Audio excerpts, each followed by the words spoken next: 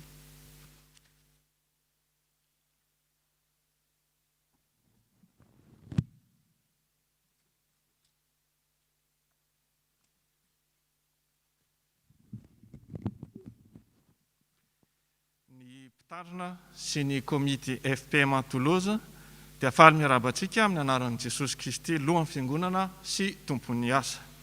Toy izao indray nazoambara amintsika anio. Vaovao nasionaly, fiarabana voaray, nahazo fiarabana taom-baovao isika avy amin'ny FPMA Toulouse Strasbourg, FPMA Pucé, FPMA Avignon, ny fiangonana rahavavy katolika FKMT, ny avy amin'ny FPMA Lyon, avy amin'ny FMM Fatsanna ary avy amin'ny faritany avaratra Atsinanana. Vaovao tafo, filazana manjo voalohany, sambatra ny maty dia izay maty ao amin'ny tompo hatramin'izao. Eny, hoy ny fanahy fa hitsahatra amin'izay ny sasarana izy fa ny asany manaraka azy. Amin'ny finoana sy ny fanantenana ny fitsanganan'ny tena maty no ampandrenesanay anareo fa ny mahalalanay Ravelson Victor Andrianarivony dia natsony ray ody any aminy alakamisy 9 janoary 2022. Hoy ny zanany Rasafimanana Robin sy Viviane. Filazana manjo faharoa. Ramatoa Daniel Andriambololona dia mampandreny fiangonana fa natsony ray ody any aminy ny zokiny Rasoaraona Jules André any Madagasikara. Filazana manjo fahatelo sady farany. Amin'ny finoana sy ny fitsanganan'ny tena maty no ampandrenesanay anareo fa ny reny mahalalanay Rasolofo Masandro Lucienne dia natsony ray ody any aminy ny asabotsy 9 janoary teo amin'ny 29 taonany. Hoy ny zanany Rakotojafy Nasolohery sy Sarika. Vina trano fiangonana.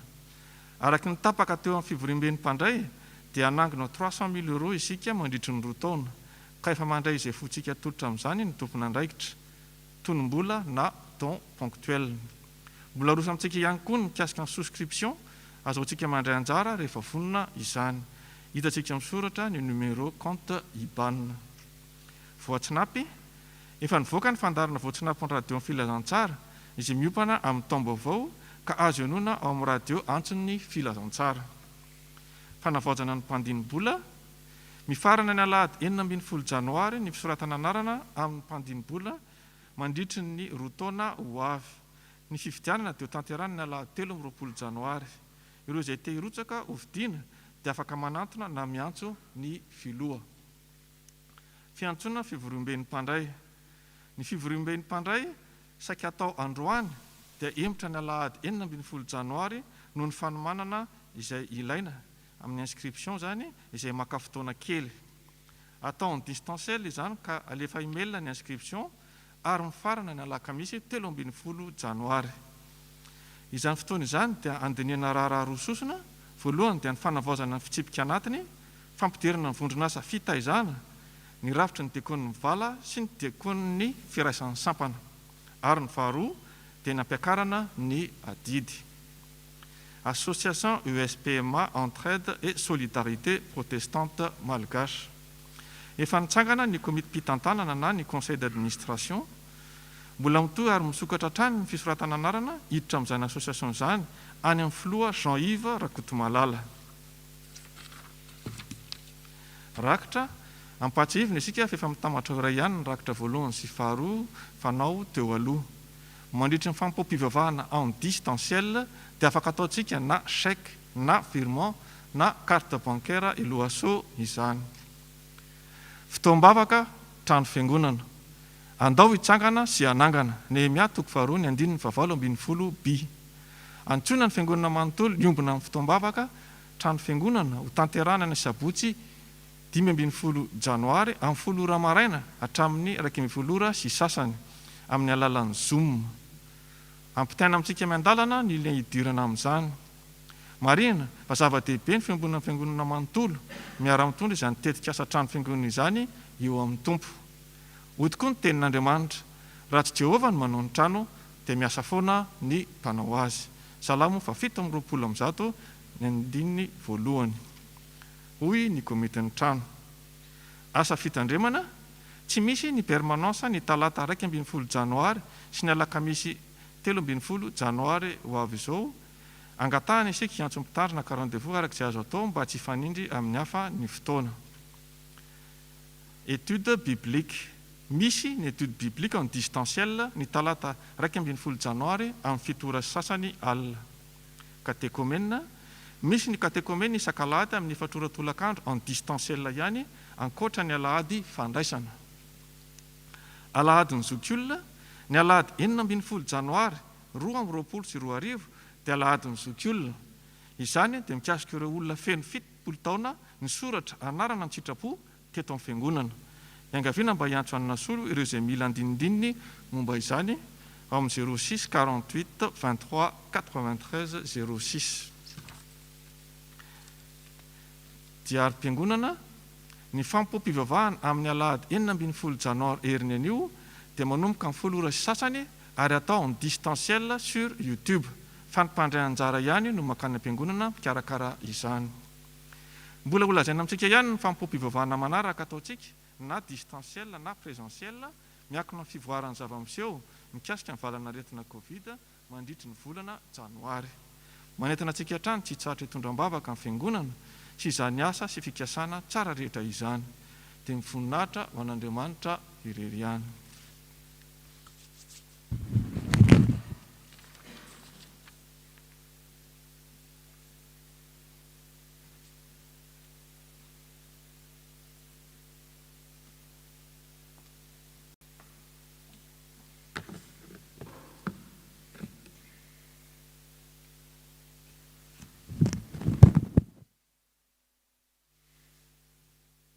Tonga eo amin'ny fotoana anatanterahana fanatitra isika izao araky ny voalaza teo dia rakitra mitambatra ka ho ataontsika ny hira 3 sy 300 andininy voalohany mba hahafahantsika manatanteraka izany na par virement na par chèque na par carte bleue amin'ny elo azo.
Eny ry tompon'Andriamanitra io mbola misaotra anao eram-po eran-tsaina zay satria tanteraka soamantsara ny fionanay taminao tamin'izao maraina izao.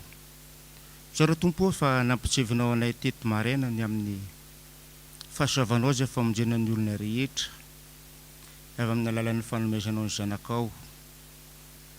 Tompo, misaotra anao koa zay satria afaka nidera sy nisaotra anao ankahalalana zay. Tsy toy ny namanay mbola maro amin'izao fotoana izao tompo zay hiara-ny fanenjehana amin'ny fanarana anao sy fitorinana filazantsaranao. mitalao aminao izay tompo ankehitriny ho azy ireo, ny amin'ny mba ampaherezanao azy, ny amin'ny mba hitahinao azy isan'andro isan'andro tompo, mba azahoany manovoiry amin'izany fanenjehana zany. Tompo Andriamanitra io satria Andriamanitra tsara sady mpanao tsara ianao, ka tsy misalasala izay tompo mangataka aminao, ny amin'ny hitahinao ny fiangonanao, hitahinao tompo ny FPMA zay tsy tonga ho azy tamin'ity tanàna sy vohitra ty, fa ianao tompo no antom-pisiany zany. Vavaka ho an'ny bureau foibe tompo, vavaka ho an'ny fiangonana isaky ny faritany, mba anomezanao hery ho azy ireo tompo, ary anomezanao fanazavan-tsaina koa hoentiny manatanteraka ny asa fanompoana zay napetraka ao amin'ny tsirairay avy. Vavaka manokana tompo ho an'ny fiangonana FPMA Toulouse zay nametrahanao anay. Tsy miafana aminao tompo fa fantatro loatra zany, ko dia apetraka aminao tompo ny tompotra ndraikitra rehetra ao anivon'izany fiangonana zany, manomboka amin'ny mpitandrina, ny komity, ny sampana rehetra ao anivon'ny fiangonana, ny hery velona rehetra tompo, dia oka hiasan'ny fananao masina isan'andro tompo, mba ho fiasana mahomby ho fampandrosoana mandeha ny fanjakanao. Tompo Andriamanitra io, mbola mirongatra toy izy tompo ny valana aretina amin'izao fotoana izao. Betsaka ny marary, eny tokoa tompo na eto anivon'ny fiangonanay aza dia betsaka ny tratran'izany. Anao tompo efa nampianatra anay misaotra amin'ny zavatra rehetra, dia isaoranainao tompo zany zavatra zany, satria fantatray araka ny teninao tompo ny zavatra rehetra dia miara-miasa soa zay tian'Andriamanitra. Ko dia apetraka aminao tompo ny marary rehetra, na ny Covid zany tompo, na ny aretina hafa koa tompo, satria anao tompo ny mpitsabo tsara indrindra, dia apetraka aminao ny fiainan'izy ireo indrindra tompo, mba tsy ho kivy izy ireo tompo fa omeno fampaherezana avy any aminao.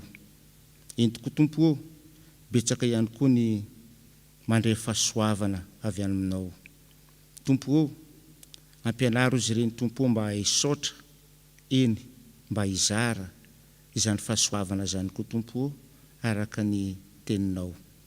Tompo Andriamanitra io, mivavaka manokana ho an'izao firenena mandrainay zao tompo, indrindra ireo mpitondra fanjakana, mba anomezanao fahendrena ho azy ireo, anomezanao fahalalana ho azy ireo tompo, indrindra amin'izao fiadina amin'izao valina aretina zao.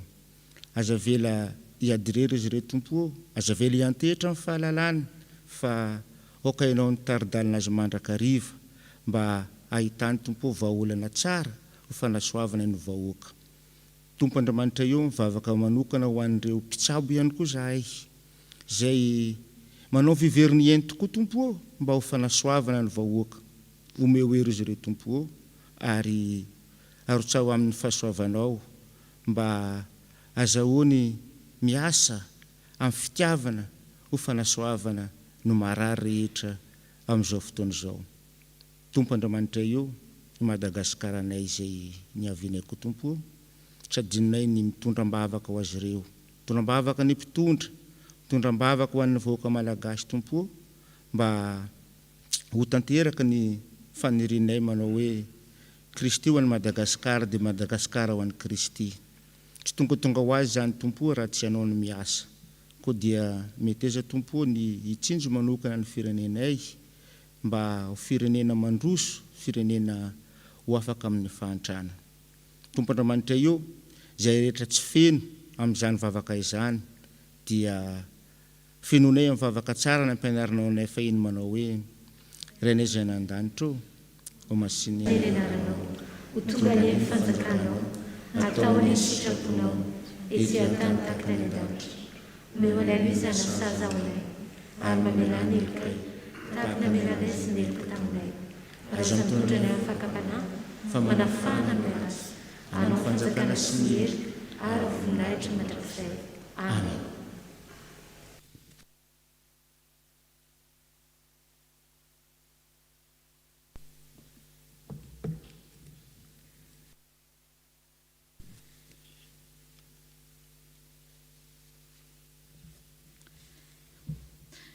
Sotra n'Andriamanitra lehibentsika fa natanteraka soamantsara izao fotoam-pivavahana androany izao.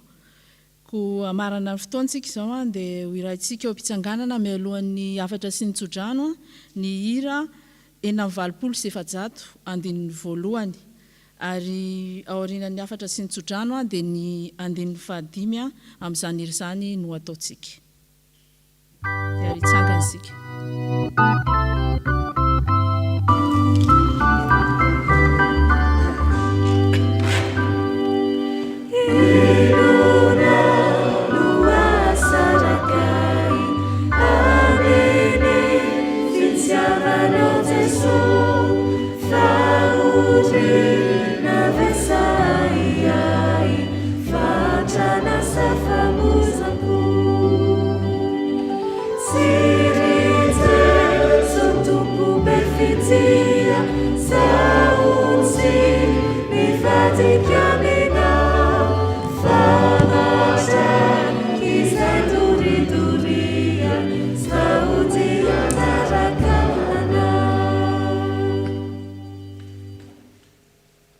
Zao no afatra ho antsika avy amin'ny tenin'Andriamanitra.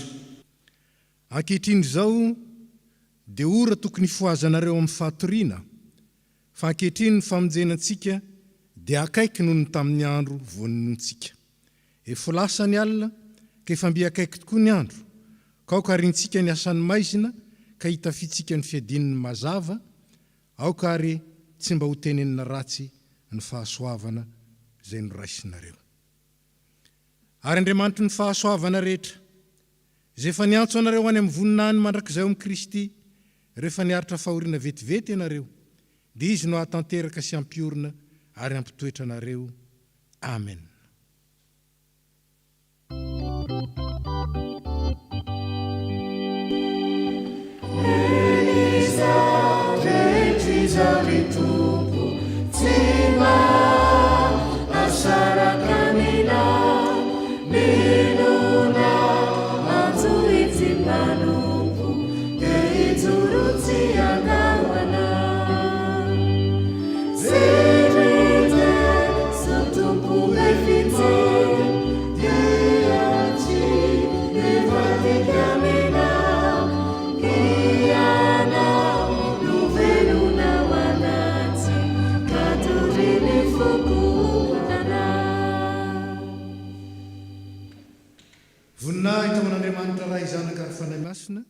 Izay hatramin'ny taloha indrindra ka ho mandrakizay. Amen.